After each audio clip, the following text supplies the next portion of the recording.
나라살림연구소의 정창수라고 하고요. 오늘 예산에 대해서 좀 1시간 정도 강의를 드리고 질의응답하면서 오늘 좀 뜻깊은 시간을 갖도록 하겠습니다. 일단 저는 예산 그러면 많은 분들이 굉장히 많이 오해를 하시는 게 뭐냐면 회계라고 생각하세요. 회계가 아니고 정책입니다. 그리고 나라를 움직이는 두 축이 법과 예산입니다. 그런데 우리가 검찰개혁하면서 법에 대한 부분을 많이 중요하게 여기긴 하시지만 예산은 어련히 그냥 알아서 시키면 저희 공무원들이 알아서 할까 이런 생각을 하셨지만 요즘 기재부가 하는 걸 보면 그렇지 않다는 사실을 우리가 뼈저리게 느끼고 있잖아요. 그래서 오늘 예산 얘기를 좀 깊이 들어가 보도록 하겠습니다. 국가는 어떻게 작동하는가 이게 오늘 주제인데요. 예전에 조세박물관 국세청에 가면 이런 글귀가 올려져 있습니다. 맹자가 고조선이라는 나라가 왜 이렇게 오래 지속되느냐는 질문에 대해서 세금을 적게 걷고 토건을 하지 않아서 그렇다라는 말을 했는데 사실 정부에서 이런 걸 올려놨는지 잘 이해를 하지 못하겠어요. 왜냐하면 세금을 적게 걷는 게 좋은 나라라는 얘기잖아요. 하지만 그 뒤를 쭉 가보면 맹자가 또 다른 말을 했는데 그래서 강국이 되지 못했다는 얘기를 합니다.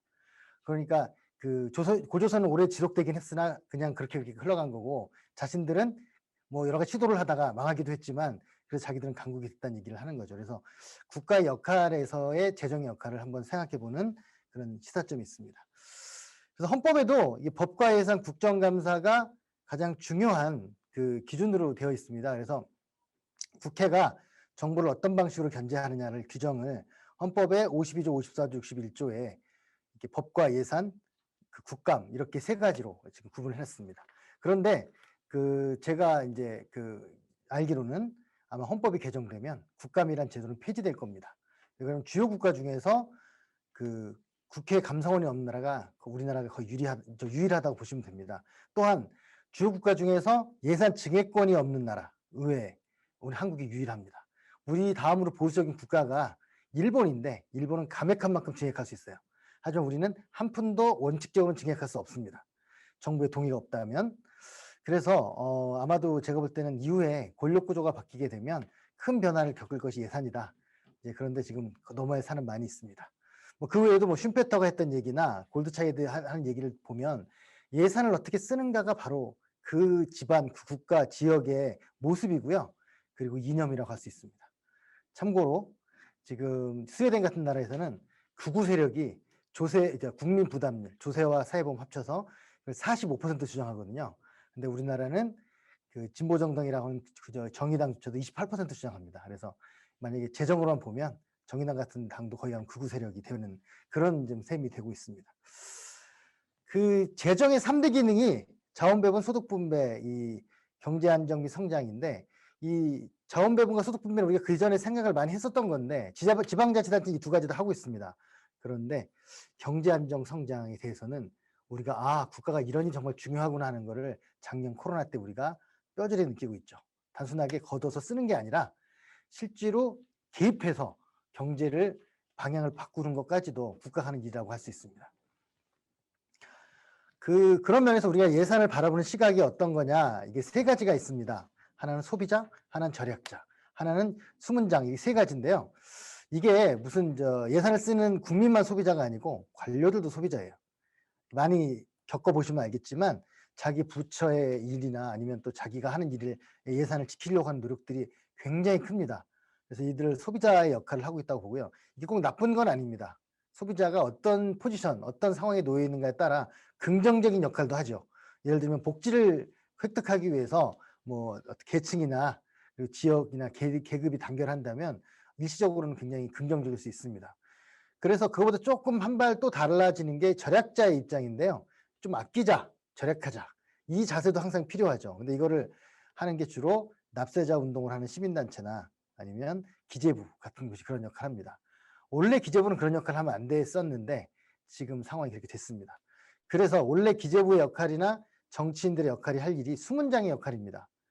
주인으로서의 국민도 마찬가지고. 그래서 수문장이 뭐예요? 성문을 지키는 사람들이잖아요.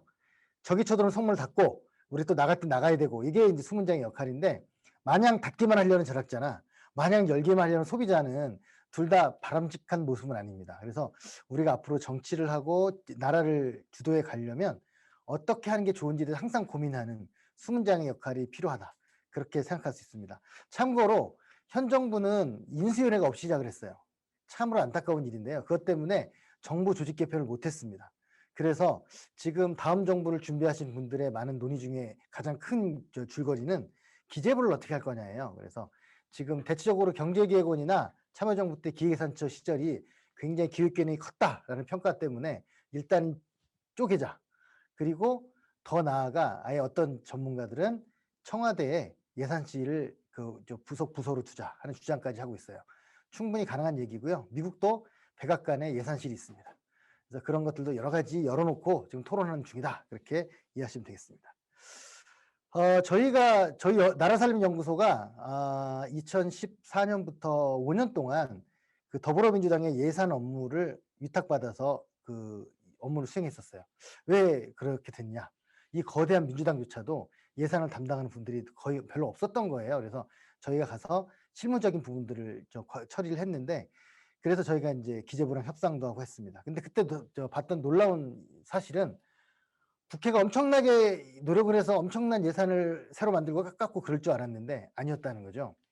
일단 새로운 예산, 올해 신규 예산이 1.4%밖에 안 됩니다. 작년에 1.7, 재작년에 0.4. 그러니까 이 정부가 새로 편성하는 예산이 1% 정도 남짓이니 99%는 하던 사업을 계속 하는 거죠. 뿐만 아니라 그걸 국회로 갖고 왔을 때 국회가 또 그 수정을 얼마나 하느냐. 0.34%를 채 못한다는 거예요.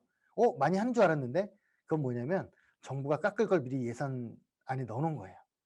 저희 그 오만한 소리를 제가 그대로 지금 동영상 이때 전달해 드릴 수는 없으나 부처님 손바닥 위에 노는 그런 모습을 봤습니다. 그 내역이 어떤지는 저희 나라살림연구소 홈페이지 들어오시면 그 샅샅이 어떤 사업을 실제로 증액했고 감액했으며 정권별로 어떻게 되는지에 대한 분석 보고서가 올려져 있습니다. 그래서 일상적인 그 노력들이 필요합니다. 그래서 저는 아마도 이제 법은 바꿀 수 있겠죠. 이제 정치하시는 분들이 많이 생각이 바뀌어서 하지만 예산을 바꾸는 것부터는 좀 더 높은 수준의 어떤 그 토론이나 내지는 정치가 필요하기 때문에 그 앞으로 투자냐 비용이냐. 회계사들이 제일 고민하는 게 뭐냐면 돈을 썼는데 이거를 투자로 볼 거냐 비용으로 볼 거냐예요. 판단을. 투자로 보면 좋은 거 아니야? 투자로 보면 자산에 포함시켜야 되거든요. 그럼 뭔가 나중에 성과가 나와야 돼요. 그래서 지금 여기 자료에 나온 것처럼 2000년도에 노벨 경제학상을 받은 해크먼이라는 분이 이분이 교육 전문가인데 이분이 보육 예산 16배 투자 효과가 있다. 어렸을 때 보육 예산을 써서 아이들을 키우면 아이들이 커서 세금을 내고 경제활동을 하기 때문이죠. 저는 이게 진보 세력도 내지는 개혁 혁신 세력도 이렇게 계산을 해야 된다고 생각합니다. 우리의 가치가 우월하니까 알아주는 걸 강요하고 주장할 게 아니라 증명하고 싸워야 된다고 생각합니다.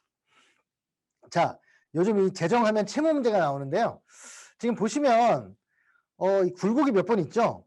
이 지금 최근에 코로나 경제 위기로 이 채무가 확 증가를 하긴 했지만 그 실제로 늘어난 거는 과거에 외환위기 때 늘어나고 공적자금 국채전환도 외환위기 때문에 생긴 거니까 결국은 이때 늘어난 게 거의 지금 작년 1년에 늘어난 거 몇 배가 됩니다. 많은 분들이 착각하는 것 중에 하나가 IMF 외환위기가 빚이 많아서 그렇다고 착각을 하세요. 그것 때문에 지금도 막 빚이 있으면 안 돼 그러는데 보시면 아시겠지만 그때 국채 비율 11.4%였어요.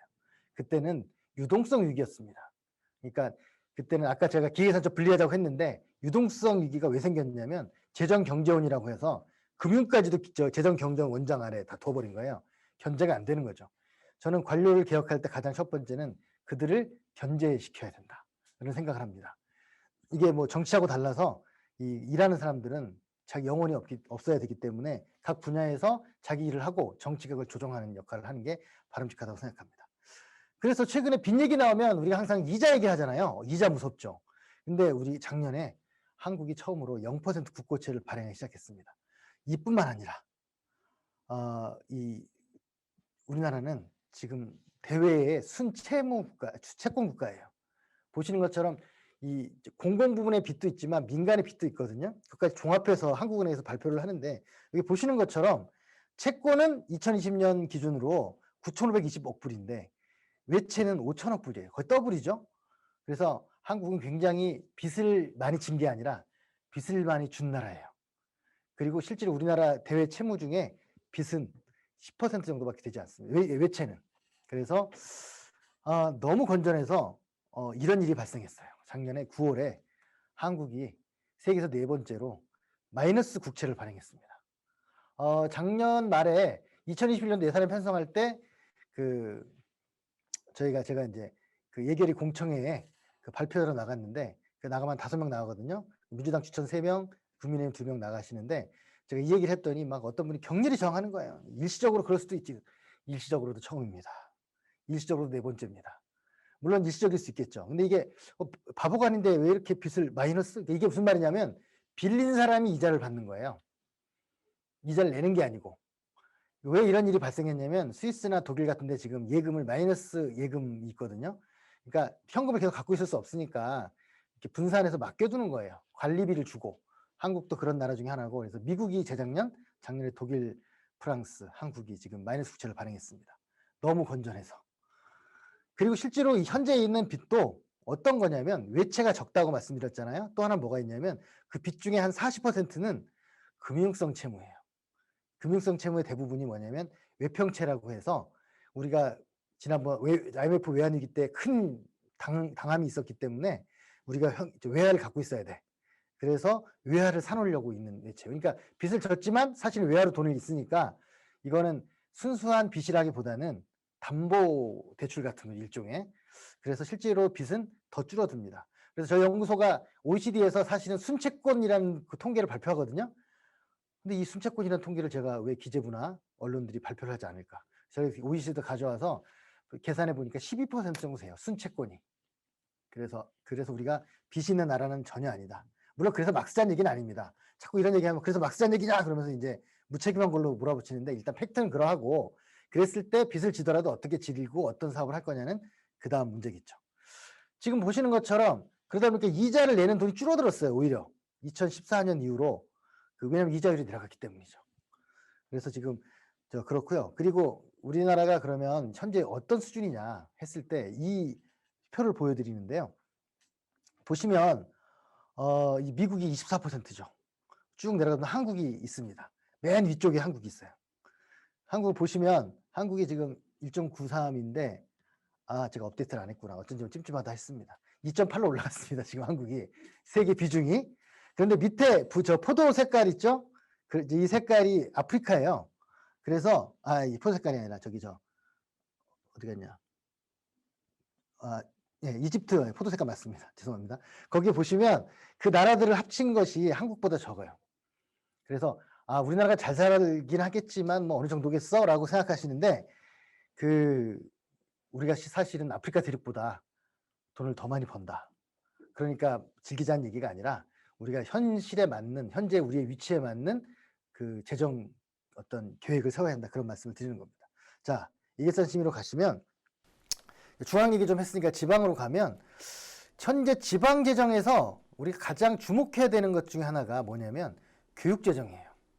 이 문제는 좀 민감해서 제가 깊이 있는 얘기를 드리면 또 화내실 분도 계실 것 같아서 못 하는데요.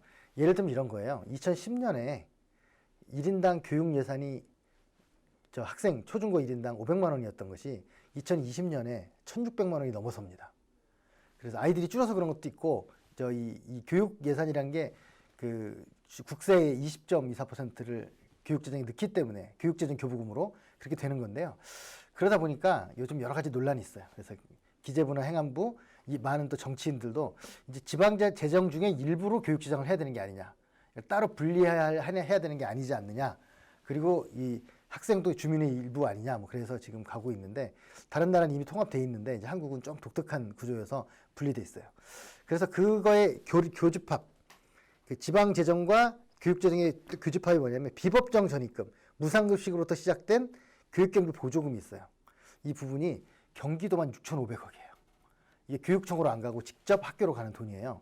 그래서 이런 문제들의 투명성이나 이런 문제가 굉장히 많이 지적되고 있고, 그래서 지금 현재 교육재정은 어찌됐든 개혁이 좀 필요한 게 아니냐라는 논쟁이 좀 벌어지고 있습니다. 그 다음에 또 하나가 지방에 너무나도 많은 잉여금이 있는데 그 중에 절반이 기금에 있어요. 기금을 왜 안 없애느냐? 기금이 요즘 필요 없는 구조가 됐거든요, 많이. 왜냐하면 옛날엔 돈이 없으니까 기금에 돈을 모아놨다가 거기서 이자로 이제 어떤 사업을 하고 그랬는데, 지금 일반 예산이 너무 많이 커졌기 때문에 그 기금이 필요가 없게 됐지만 부서들은 이걸 봉토주의라고 합니다. 할거주의. 내 거를 갖고 싶어 하는. 그래서 지금 기금을 77조 원나 지방이 갖고 있고요. 일반 회계에서도 87조의 잉여금이 있어가지고 합쳐서 거의 뭐 그 150조가 넘는 돈을 갖고 있습니다. 근데 특히나 기금이 왜 문제가 되냐면 나중에 한번 지역 예산을 보시면 20%까지 의회 승인을 받지 않고도 계획을 변경할 수 있어요. 아주 놀라운 일이죠. 그래서 이 어떻게 보면 단체장이 쌈짓돈이 될 수도 있는. 근데 저는 요즘 공무원 생각해 보면 그렇게 자기 단체장이 쌈짓돈을 할 만큼의 능력 있는 단체장이 과연 얼마나 될까? 제가 볼 때 공무원을 제압하지 못하고 공무원을 어떻게 바꿀 수도 없어가지고 좀 그럼 거의 몇 안 되더라. 전혀 없다고 하는 건 좀 그 심한 얘기고요. 아무튼 그렇습니다. 지방 얘기 말씀드렸고 중앙 재정 쭉 하는데 제가 이 표를 왜 보여드리냐면 맨날 예산안에 나오면 초슈퍼 예산이라고 그러잖아요. 그런데 우리가 지금까지 정부 예산이 줄어들었던 적은 98년에 IMF 외환위기 때만 있었어요. 계속 우리나라가 급격히 성장을 7, 80년 해왔는데 매년 초슈퍼 예산이죠. 이건 정말로 정부를 어떻게든 작게 만들고 싶어하는 그걸 신앙처럼 갖고 계신 분들이 하는 얘기고 실제로는 우리 임금이 계속 증가하는 것처럼 이 정부 재정도 증가를 해왔고 그건 지극히 GDP가 증가하는 만큼이나 정상적인 겁니다. 그래서 다만 돈이 늘었는데 우리 국민들의 행복 뭐 이런 거 삶의 질 이런 거는 좀 생각해 봐야 되겠죠. 그리고 중앙과 지방의 차이는 일반에게 특별히 기금이 있고 지방은 거기다 하나 덧붙여서 아까 교육재정 이게 하나 더 있는 게 차이가 있습니다. 그리고 이 차이의 구분은 뭐냐면 일반에게는 매년 새로 편성하는 예산, 특별에게는 매년 새로 편성하는데 목적이 구분되어 있는 예산, 기금은 매년 새로 편성하지만 돈을 축적해 놓고 그 돈을 가지고 사용하는 것을 기금이라고 합니다. 그래서 지금 이 재정의 구조가 복잡해요. 제가 뭐 이거를 설명하는데도 아마 엄청난 시간이 필요할 것 같은데 한마디로 말씀드리면 중앙재정에서 기본적으로 한 60% 이상 지방으로 갑니다. 그 중에는 조건이 걸린 보조금도 있지만 조건이 걸리지 않는 교부세나 보조금이 있어요. 교육재정 교부금이 있어요. 그렇기 때문에 우리가 중앙과 지방을 따로 분리해 놓고 생각할 수 없다.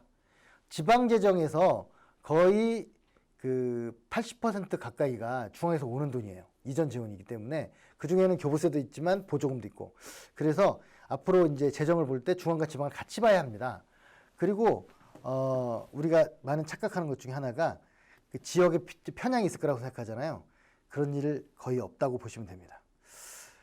여기 지금 국세와 지방세 이런 얘기를 하는데 지금 현재 국세와 지방세가 약 75대 25 정도 됩니다. 결론적으로 국세가 75이니까 지방세 25밖에 안 되는데 자립을 하는 지자체는 매우 특수한 지자체죠.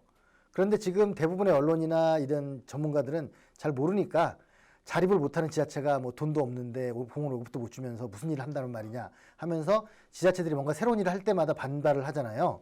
그래서 사실은 역으로 자립을 하는 지자체가 매우 특수한 곳이고 그 자립하지 않는 게 정상이다.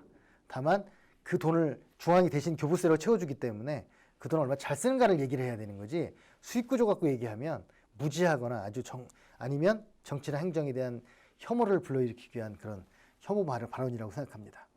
지금 보시면 통합재정 지출 규모는 중앙정부가 많죠. 합쳐보면. 근데 중복되는 부분 아까 중앙에 지방에 주는 돈 하고 나면 반반 됩니다. 자, 이 구조를 보시면 야 그러면 이게 어디가 제일 큰 곳일까? 색깔이 잘 안 보이실 겁니다 아마. 제일 큰 건 경기도예요. 참고로 경기도를 하나의 나라라고 이거 기초중앙 합쳐서입니다. 하나의 나라라고 보면 세계 한 42위쯤 돼요. 이미. 뭐 우리나라 전체가 아프리카보다 많으니까. 그 다음 두 번째 초록색이 서울시고요. 세 번째 그럼 어딜까? 부산이냐? 아닙니다. 경남입니다. 경남. 이렇게 지금 생각보다 재정의 규모가 다릅니다. 이걸 1인당으로 가져가면 더 큰 차이가 나겠죠. 그래서 그거를 지금 여기서 말씀드리면 예. 그 다음 이제 1인당은 좀 이따 나오고요. 예산을 편성할 때 무슨 기준으로 예산을 세우느냐라고 하면 대체적으로 두 가지를 얘기합니다. 경제 성장률하고 인구 성장률이에요. 앞으로 지역을 보실 때 재정과 경제를 같이 좀 보셔야 될 거고 거기서 중요한 게 뭐냐면 그 경제가 우리 GDP 얘기하잖아요. 그 지역에 GRDP가 있어요. 지역에서 생산을 하는 거예요. 근데 문제는 국가도 마찬가지지만 지역도 생산을 했는데 그 돈을 어디다 쓰는가가 굉장히 중요합니다. 예를 들어 울산이 대구의 3배가 넘어요. GRDP가. 그러면 근데 사는 건 어느 쪽이 잘 살까요? 물론 뭐 이렇게 주관적인 거지만 사실은 대구가 더 잘 산다는 기준이 더 많습니다. 왜 그러냐면 울산에서 돈을 안 쓰고 나와서 서울과 대구가 더 쓰는 거예요. 그러면 이제 그래서 우리가 GDP 문제가 많다 하는 얘기가 뭐냐면 생산을 아무리 해도 뺏겨버리거나 유출돼버리면 소용이 없잖아요. 그래서 그 지금 직접 국민이 받는 혜택 그리고 경제를 할 수 있는 능력 이게 중요한 거죠. 그래서 이거를 좀 하는 측정하는 기준이 역외유출이라는 개념이고요. 한국은행에서 매년 발표를 합니다. 그리고 광역끼리도 또 발표를 하고요. 그래서 저는 사실은 지역에 공단을 유치하고 뭐 일자리 만들고 이것도 필요하겠지만 그거보다 더 중요한 건 지역의 사람들이 지역에서 살고 지역에서 쓰고 교육하고 계속 그 앞으로 지속가능하게 살게 하는 게 더 큰 역할이다라고 말씀드릴 수 있고요. 지역화폐도 사실 그런 거의 일환이에요. 그러니까 지역에 돈을 쓰게 하기 위해서. 중소상공인 보호는 부차적인 문제인 것 같아요. 제가 볼 때는.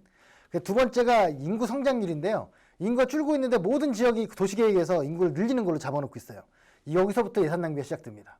실제로 인구가 줄고 있는데 뭐 10년 내에 40%가 증가한다든가 이런 터무니없는 계획을 대부분 세우고 있습니다. 그 국회에 보면 보통 30% 이상 세우고 있대요.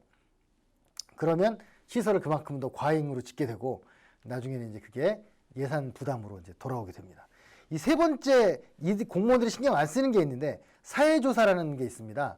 지자체 홈페이지 가셔서 무조건 사회조사를 치시면 사회조사 보고서가 나와요. 2년에 한 번씩 보고서를 쓰게 돼 있고요.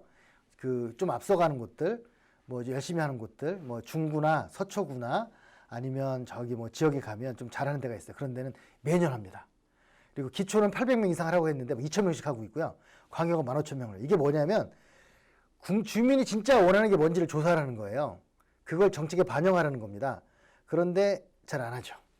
그래서 실제로 지금 대권 후보 중에 모 후보는 요즘 민감하니까 이름은 얘기 못하겠지만 모 후보는 자기가 출마할 때 저한테 과외를 받으면서 제가 물어봤어요. 이 지역의 주민들은 어떤 행정을 가장 행정 수요를 가지고 있을 거 아니냐 그랬더니 대부분 20대 때 생각으로 평생 간다고 하거든요.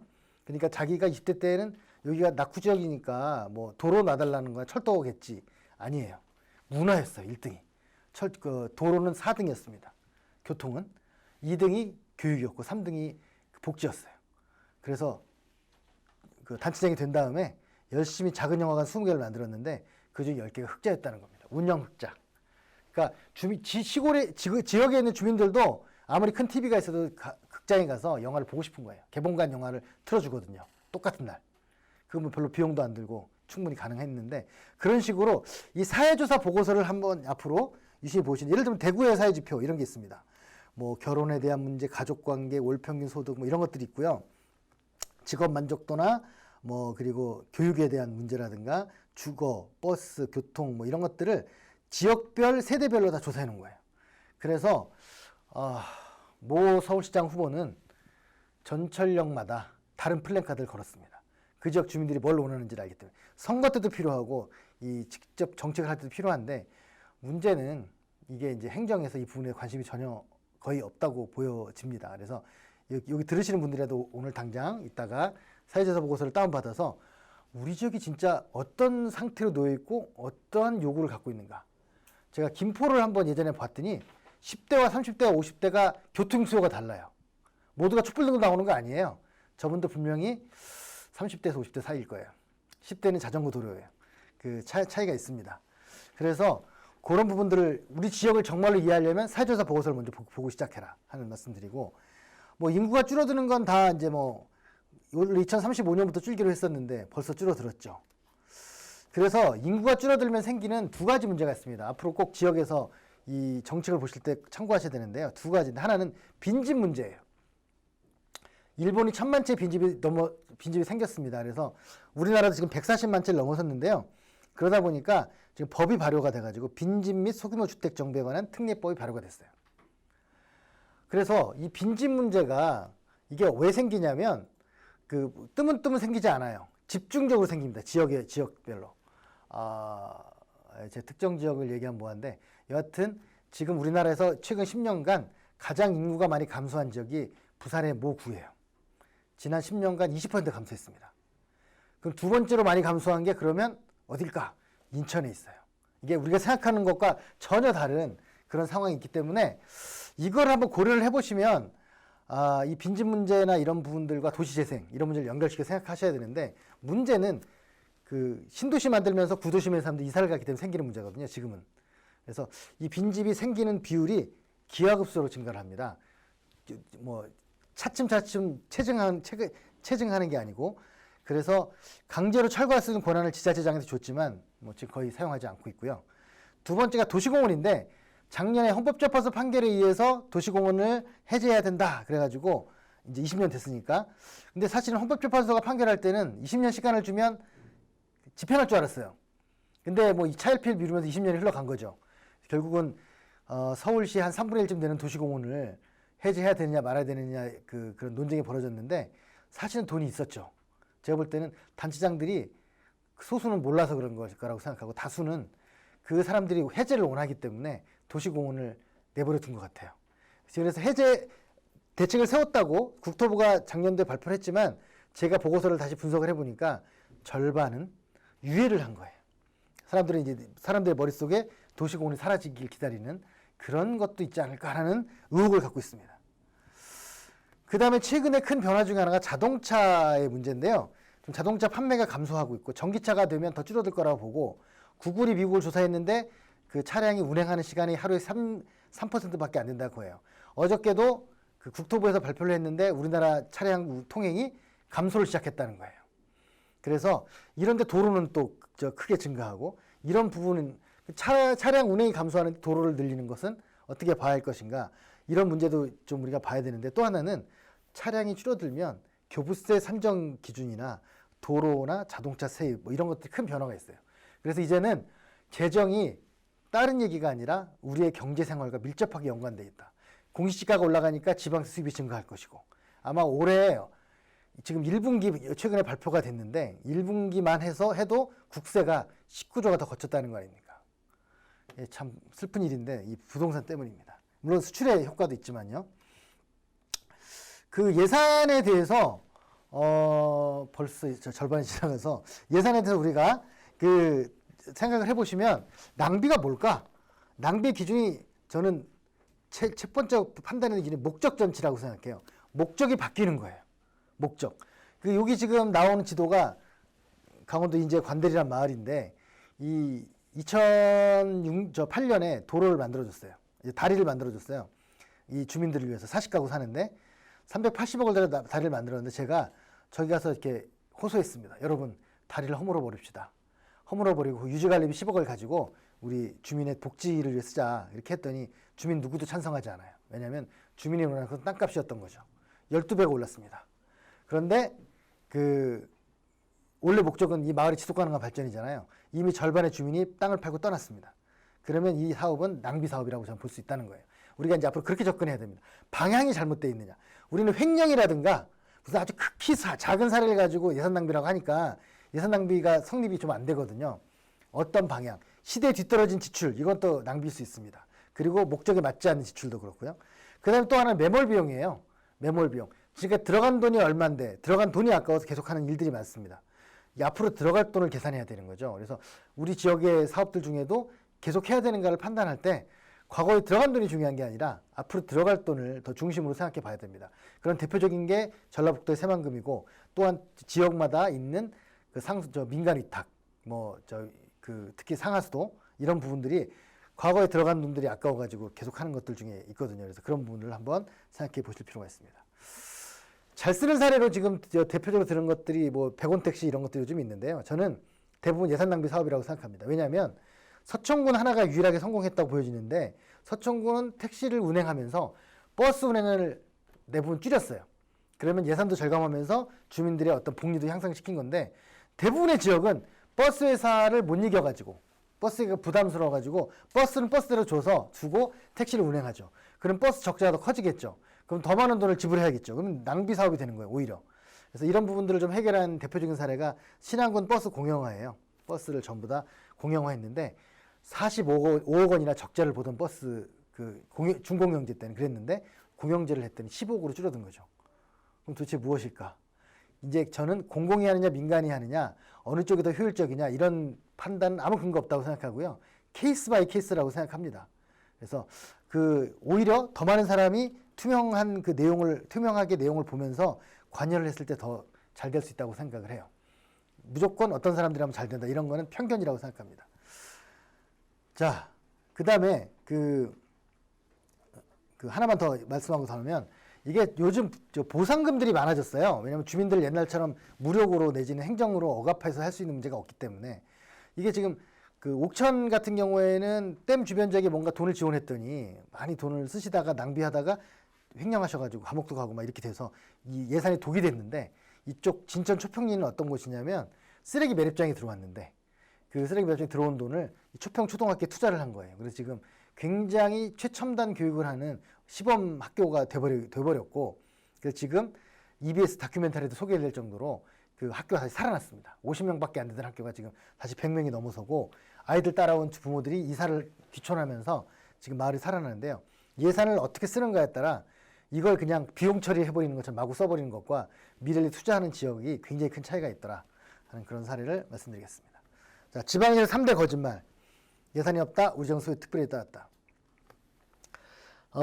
전두환 정부 때까지는 분명히 예산 격차가 있었고 차별이 있었습니다. 엄청난 차별이 있었죠. 그런데 여호수야대가 88년이 되면서부터는 상황이 바뀌어가지고 이제는 이제 합리적인 배분을 해요. 그리고 생각보다 대통령을 배출해도 큰 혜택이 없어요. 오히려 역차별이 있죠. DJ를 배출한 때 전남 별로 혜택을 못 본 것처럼. 그런데 예를 들면 MB가 돼가지고 그때 제가 MB 때 추적을 한번 해봤는데 제일 혜택을 본 곳은 어디일까? 이때는 액수가 중요한 게 아니잖아요. 그 지자체의 예산 액수 대비 새로 들어온 돈이잖아요. 놀랍게도 포항이 아니라 합천이었습니다. 합천이 강경식 장관의 고향이어가지고 거의 일부 사업 기준으로 보면 더블이 돈이 들어왔더라고요. 근데 5만과 50만 차이여가지고 액수는 당연히 이제 큰 차이가 있지만 그래서 지금 현재 예산이 저 이렇게 지역에 많이 가니까 뭘 없애야 이런 얘기를 하는 게 아니라 예산이 없다, 중앙의 지원이 부족해서 그렇다 이렇게 얘기할 게 아니라 현재 돈을 어떻게 쓸 것인가에 대한 고민을 좀 해야 됩니다. 그래서 지역에 그걸 계획하는 사람들 이런 우리 주민의 뜻을 모아서 어떤 우리의 미래를 만들 것인가 이런 생각을 할 필요가 있다고 생각합니다. 그중에 그래서 제가 하나 좀 저희 제안을 드리면 특히 군 지역으로 가면 컴팩트 시티 같은 것도 한번 생각을 해볼 필요가 있어요. 모여 사는 것. 비용을 줄이고 굉장히 높은 수준의 생활을 할 수 있습니다. 그리고 지금은 면적 기준 예산 부담보다는 인구 기준 예산 부담이 좀 더 많아지는 그리고 공통적으로 문제가 되는 게 대중교통, 청소, 시설 유지 이런 것들이 예산이 많이 들어갑니다. 참고로 기초로 들어가면 1인당 예산이 최고와 최소가 거의 한 10배 이상 차이가 나는 경우도 있습니다. 1인당 3,500만 원짜리 주민 1인당 예산이 3,500만 원 지자체도 있고 200만 원대에 있는 지자체들도 많아요. 그래서 저는 좀 여러 가지 생각해 볼 바가 많이 있다고 생각합니다. 그래서 지금 지역에 소외 지역? 그러면 제가 볼 때는 그게 어떻게 보면 정치적으로 좀 오도하는 것 같아요. 예를 들면 지금 지역에서 지금 자기들 차별받고 있다고 하는 곳들이 대표적인 게 경북하고 전남이거든요. 근데 사실은 그쪽이 제일 많이 받고 있습니다. 그래서 오히려 지역으로 보면 좀 우리가 잘 관심 없는 곳들이 예산이 적은 그런 사례가 있습니다.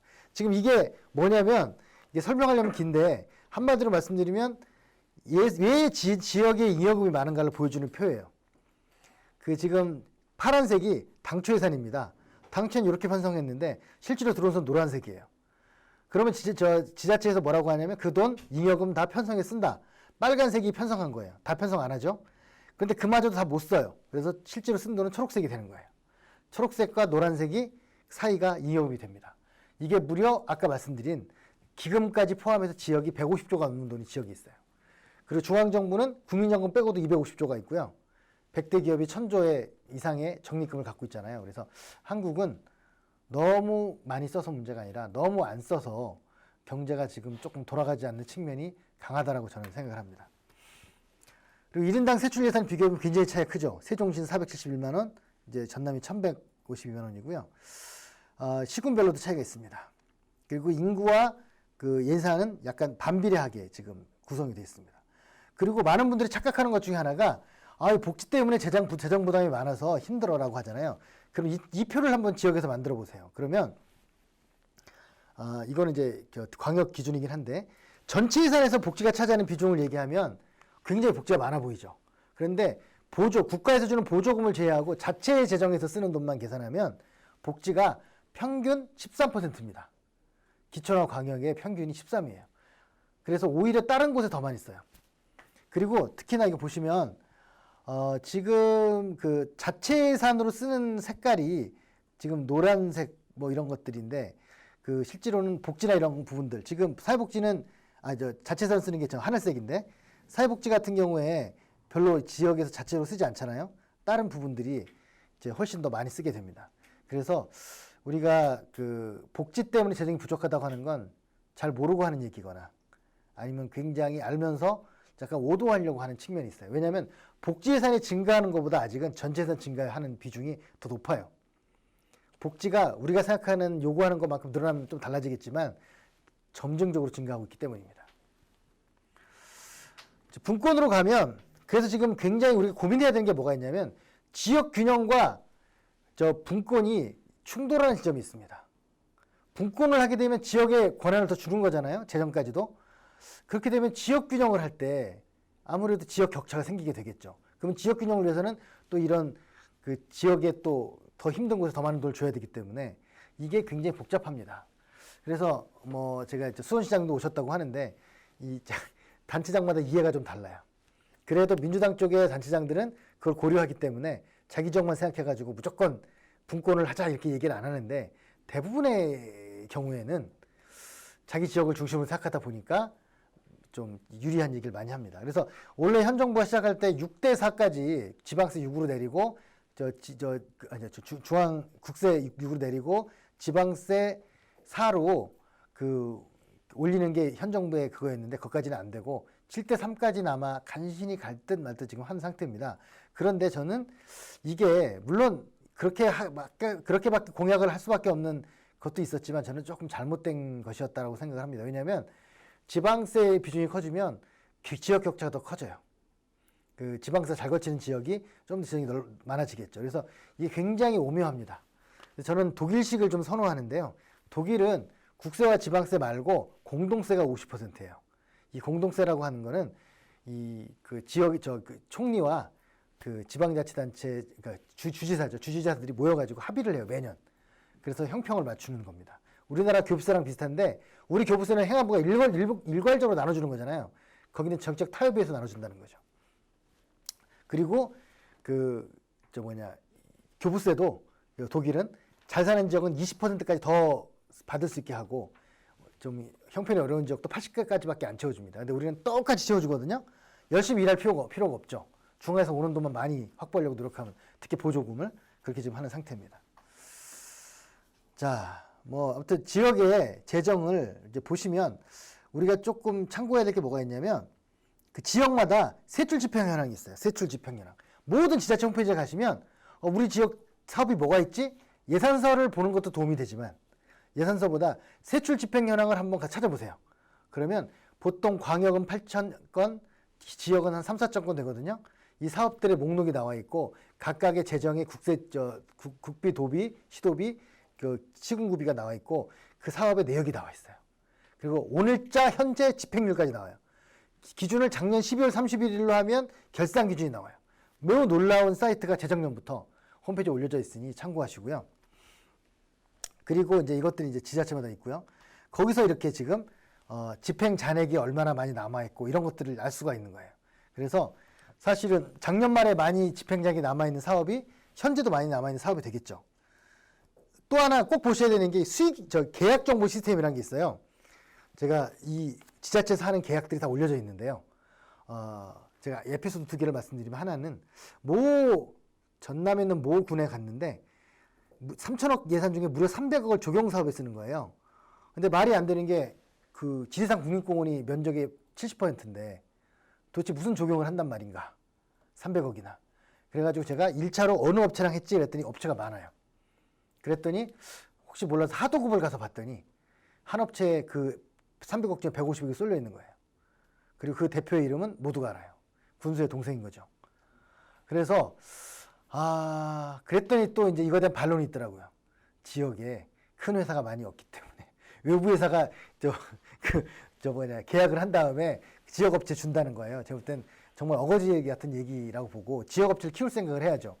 그래서 이것도 알 수가 있고요. 또 하나는 뭐가 있냐면 그 충남에 있는 모시에서 그 과장과 팀장이 누가 있을 때 어떤 계약을 했는가를 같이 엑셀에 놓고 이제 소팅을 한 거죠. 그래서 특정한 업체에 계약이 20% 이상을 몰아준 과장과 팀장을 조사를 했더니 전체 10% 정도 되더라고요. 생각보다 부패한가 안 한가를 좀 그건 개인의 판단에 맡기더라고요. 저는 생각보다 적다는 생각을 했습니다. 너무 이제 부정적으로 봐서 그런지 몰라도. 근데 그거를 원래는 홈페이지에 공개하려고 했는데 그 시장실이 점거당했습니다. 공무원들한테. 그래서 발표를 못하고 시장이 그걸 알고 있다는 건 확실히 표를 공무원들한테 내는 걸로 했는데요. 그래서 여러분들이 한번 이게 지역의 토호들과 이 기업이나 이 그 공무원들의 구조가 어떻게 되는지를 보기에 딱 좋은 이 사이트입니다. 수의계약 현황들도 어느 업체의 수의계약을 줬는지도 소팅이 되고요. 물론 테러를 하기 위해서 10개씩밖에 다운 안 되게 한다든가 PDF로 제출하는 이런 지자체가 일부 있어요. 저희가 최근에 행안부랑 싸워서 승리를 거두었는데 PDF로 입력한다는 거예요. 그래서 제가 PDF로 처음부터 입력하는 특수한 기술을 저희 알려달라. 세상에 처음부터 PDF로 문서 작성하는 곳이 어디 있느냐. 말도 안 되는 주장을 하죠. 그래서 장관님한테도 얘기하고 난리를 다 쳐가지고 결국 사과를 받아냈습니다. 그래서 공식적으로 행안부가 나라를 살림 연구소의 주장을 받아들여 해명 보도 자료로 앞으로는 엑셀을 제공하겠다. 이제 행안부 자료는 그렇게 항복을 받아냈습니다. 그래서 이건 이제 나중에 이제 한번 보시고요. 그 다음에 반드시 봐야 되는 자료. 결산서 첫 번째, 두 번째 재정공시예요. 모든 지자체 홈페이지에 가셔서 재정공시라고 해서 올 2월 말에 예산기준 재정공시, 그리고 8월 말에 결산기준 재정공시가 있어요. 이게 합치면 한 300페이지 되는데 그 지역에 있는 재정의 흐름을 다 보여줍니다. 아주 쉽게 설명해놨어요. 반드시 출력해서 보시고 줄거서 밑줄 쫙 하셔서 보시는데 300페이지지만 생각보다 쉽게 설명돼 있어서 그 지역의 1차적인 참고 자료고요. 거기에 뭐 이런 내용들이 나와 있어요. 뭐 수익에 급증했다든가 뭐 이런 게 나와 있고, 세 번째 자료가 재정분석 진단이라는 자료예요. 뭐냐면 이게 20년 넘었는데요. 1년에 한 15억 이상을 줘가지고 지방행정연구원에서 이 지자체의 재정을 분석해서 등수를 매기는 거예요. 그런데 17년 결산까지는 등수를 발표했어요. 18년부터 발표를 안 합니다. 왜냐면 부담스러워서. 그래서 저희 연구소가 그 자료 그대로 받아가지고 발표를 하고 있어요. 그러니까 나라살림연구소 홈페이지에 오셔서 하시고 받아서 보시면 되는데, 예를 들면 이런 거죠. 2017년에 중랑구라는 곳은 저희 가급이어서 상당히 상위권이었어요. 18년 결산 기준으로 갔더니 이건 시가 바뀌었네요.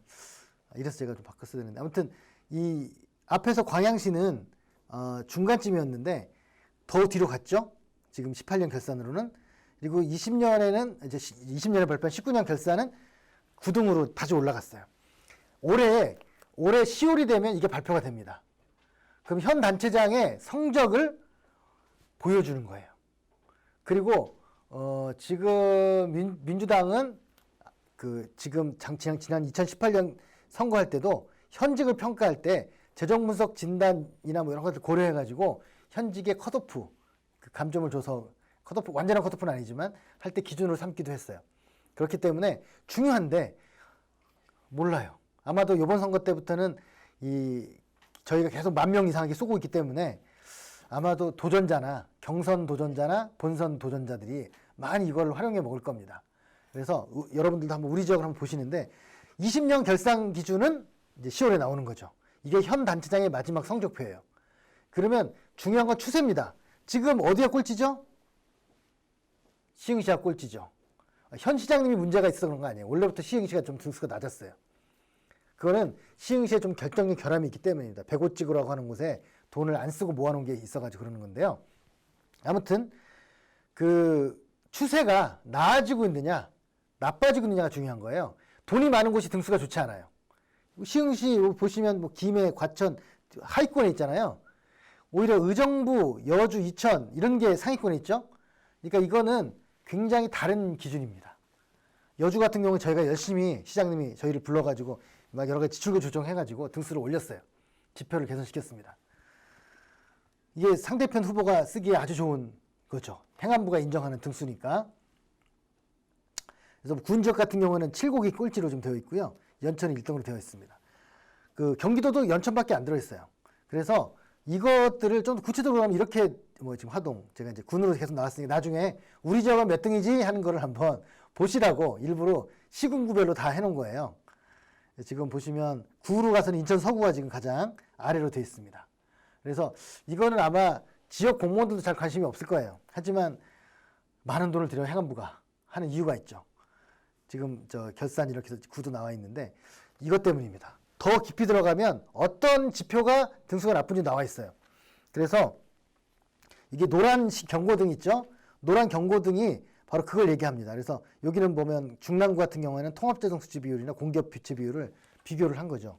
그리고 더 내려가면 뭐 지방세 수입비, 세액 수입, 자치 경비 이거 하나하나마다 히스토리가 있고 지표마다 등수를 또 저희 연구소가 발표를 해놨기 때문에 다 받아보시면 됩니다. 그래서 이렇게 그거에 대한 분석 보고서도 좀 올려져 있고요. 지금 뭐 저 행사 축제가 여기 문제가 있고 지방세 수입, 자치 경비, 위탁, 뭐 개선 필요 사항 이런 것들이 있습니다.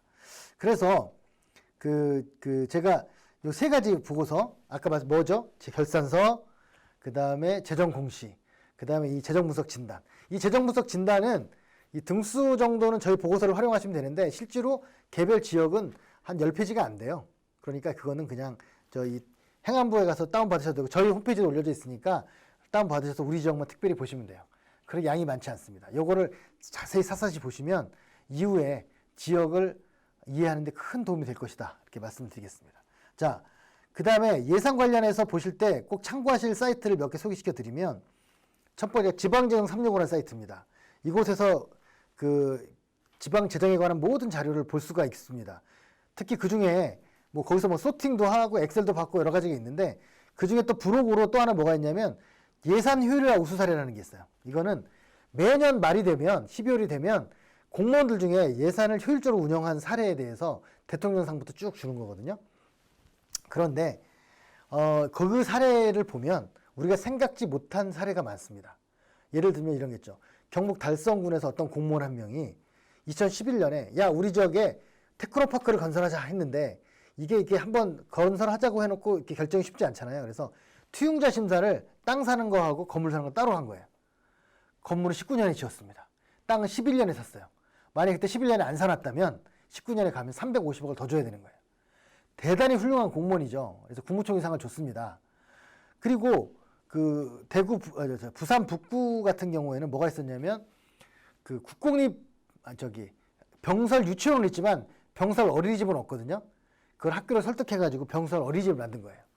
그래서 어린이집을 줄이면서 지금은 사실은 유치원은 교육부가 관할하고 이 어린이집은 지자체가 관할하기 때문에 어린이집 관리가 쉽지가 않아요. 그래서 그런 사례. 그리고 평택 같은 경우에는 그 4천억을 들여서 하던 하수관거 사업, 민자 사업을 다시 재협상해가지고 절반 줄인 사례도 있어요. 좀 안타까운 건 저는 이런 사람들한테 상을 주자고 할 때 그 교수님들이 반대를 해요, 많이. 왜냐면 당연히 공무원들이 해야 되는 거 아니야? 해야 되는 거 당연히 했으면 지금 우리나라가 이렇게 안 됐겠죠. 그래서 일부라도 잘하는 사람을 해줘야 되는데 최근에 제가 아주 슬픈 소식을 들었습니다. 뭐냐면 서울에 있는 모 부청장님한테 들었는데 이 대통령상, 국무총리상, 행안부 장관상 이런 걸 받은 공무원들이 지역으로 돌아가서 각서를 쓴다는 거예요. 저는 이 상 받은 거를 승진이라든가 어떤 인사 혜택에 절대로 도움받지 않겠습니다 하는. 제가 이게 무슨 소리냐 했더니 이 평등한 거에 어긋난다는 거죠. 이 공무원들이. 왜 제가 특별히 어떤 애가 더 빨리 승진하느냐 이런 거예요. 물론 또 한편의 주장은 뭐냐면 야 돌아가면서 상 받은 거 아니야 라는 주장을 하는데 특히 제가 얘기한 이런 예산 효율화 우수 사례 같은 거는 돌아가면서 받는 게 아니거든요. 돌아가면서 받는 것도 있겠죠. 그래서 이거를 굉장히 격분하시더라고요. 구청장님이. 아니 못한 공무원을 페널티를 못 주더라도 잘한 공무원 인센티브 줘야 되는 거 아니야 라는 거죠. 그래서 이런 것들도 한번 지역에 살펴보시면 이상한 평등주의, 제가 볼 때 그건 평등주의가 아니라 아무튼 굉장히 큰 문제가 있는 거라고 생각합니다. 그리고 또 하나는 이 내고장 알림이라는 사이트는 시군구별로 행정 지표를 비교한 거예요. 우리 지역에 복지 공무원이 많은 거야, 적은 거야. 기초수급자가 많은 거 적은 거 이런 숫자를 시군구별로 비교를 해서 이렇게 지도로 나타내주고 그래프로 보여주고 엑셀을 주는 거죠. 국공립 아동 보육시설에 몇 명이 수용될 수 있느냐 하는 것들을 보여주고 몇 퍼센트 수용할 수 있냐를 보여주는 거예요. 그래서 지역을 이해할 때 아주 도움이 되고요. 이게 행정지표라면 생활지표가 있습니다. 생활지표는 이 통계청 사이트인데 원래는 이사 갈 때 내가 원하는 생활 조건이 있는 곳이 어디일까를 알아보라고 만든 건데요. 그런 게 어디 있습니까? 좋으면 다 좋죠, 대부분. 그래서 이거는 읍면동까지 비교를 한 거예요. 지표는 달라요. 아까 내고정 알림이랑 생활지표니까. 예를 들면 노후주택 비율이 20, 40, 60, 80, 100 어느 쪽이 많은 거냐. 그리고 대중교통 접근도가 어디가 더 좋은 거냐. 뭐 학원의 숫자가 어디가 더 많은지. 공원 면적이 어디가 더 넓은지 이런 것들을 지표를 비교를 한 거기 때문에 공기 오염도도 있어요. 미세먼지 출현 이런 까지 있기 때문에 이런 것들도 아까 나온 거 지도로도 표시해주고 그리고 그래프로도 나오기 때문에 앞으로 지역을 이해할 때 통계 여기서부터 시작을 하십시오. 그 다음에 그 지역 공부를 할 때 아까 예산이 정책이라고 했잖아요. 예산 회계가 아니에요. 왜 3만 명이 넘는 회계사 세무사가 있는데 예산 전문가가 안 보일까? 그분들이 뭐 돈벌이가 안 돼서 그런 것도 일부 있겠지만 그거보다는 대체적으로 이걸 회계로 보기 때문에 회계상의 문제는 없죠. 다 거의 없죠. 문제는 이렇게 하는 게 맞는 거냐 하는 정책적인 판단에 대한 그걸 해야 되는 건데요. 그래서 지금 그런 정책을 이해할 때 가장 이제 꼭 봐야 되는 사이즈가 이 프리즘이라는 사이트고 여기서 예를 들어 버스에 대해서 알고 싶다 그럼 버스 쳐서 버스에 대한 보고서 보시고 최근 거 한두 개만 보시면 돼요. 내가 쓰레기에 대해서 알고 싶어 쓰레기 청소 쓰레기 폐기물 이렇게 검색하시면 되는데 다만 꼭 염두에 둬야 할 건 그 보고서의 결론을 절대 보시면 안 돼요. 결론은 제일 내용이 없습니다. 다 갑의 요구에 의해서 써주기 때문에 앞에 거창한 얘기하다 뒤에 가서 용두사미가 되거든요. 그렇기 때문에 여러분들은 앞에 있는 내용 그 법과 제도 히스토리 국내 해외 사례 성공 사례 이런 걸 보시면 도움이 됩니다. 생각보다 정책에 대한 책들이 별로 없어요. 드물어요 아주. 그래서 이 보고서들을 주로 참고를 하시면 되겠습니다. 자, 여기 지금 나오는 곳이 어디냐면 여의도에 있는 IFC란 건물입니다. 국제금융센터. 모르는 사람들이 보면 이 국제금융센터가 AIG 생명이 운영하고 있는데 야, 뭐 해외 자본이 우리한테 투자를 했나 보다 이렇게 하는데요. 이 땅은 서울시 땅입니다. 2002년도에 박근혜 대표가 청막당사를 했던 땅이에요. 그때 막 착대기 소동이 일어나고 그래가지고 당사를 팔고 막 천막당사 하면서 우리가 결의를 새롭게 합니다 어쩌고 보여주는 그런 곳이었는데 공투했던 거죠. 거기를 이제 맥쿼리 펀드한테 처음에 빌려주고 맥쿼리 펀드가 이 AIG 생명에 넘겼는데 99년간 0.1% 임대료를 받고 사용을 합니다. 아직 16년밖에 안 지났어요. 앞으로도 83년이 남아있기 때문에 오죽하면 서울시의회에서 행정사무조사 특위를 만들어서 이제 그만하자. 왜냐하면 이게 거의 500억에서 1000억 정도 막 그 임대료가 들어올 땅인데 거의 1, 20억 내고 막 요즘 좀 올렸지만 밖에 안 내고 있거든요. 그래서 막 복장이 터지는 거죠. 저는 이걸 보면. 근데 모르는 사람들은 이야 우리나라에도 뭐 금융기관들이 진출하고 그러는구나 좋게 보시겠지만 저는 이게 홍콩이죠. 여의도의 홍콩인 겁니다. 그래서 이런 일들이 지역 굉장히 많아요.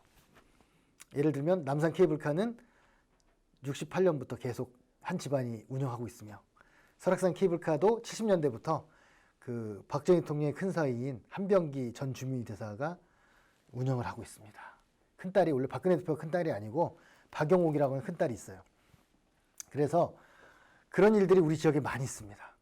그렇기 때문에 아는 만큼 느끼는 겁니다. 그래서 지역을 알아가는 노력들을 오늘 제가 뭐 짧은 시간 동안 뭐 많은 얘기를 할 수 없었지만 그래도 좀 힌트를 몇 개 드렸고 앞으로 더 노력을 하시고 더 알고 싶으시면 저희 나라살림연구소의 홈페이지에 들어오셔서 구독을 해주세요. 무료로 매주 보고서 5개 이상이 나갑니다. 매주 보고서 만드는데 200만 원이 들어가요. 근데 공짜로 나눠드리고 있으니까 제발 좀 봐주시고요. 그리고 그건 저희 홈페이지 들어오셔서 구독 신청하시면 되고 그리고 이제 유튜브에 제가 계속 지금 한 40개 정도 영상 올렸으니까 유튜브 보시면서 예산 공부를 계속 하시면 도움이 되시고 댓글 다 반드시 달아드리고 지금 오늘 강의 들으신 분들도 저한테 오늘 이제 질문도 하셨겠지만 계속 질문이 앞으로 있을 때는 저희 연구소 메일로 저한테 보내시면 반드시 응답합니다.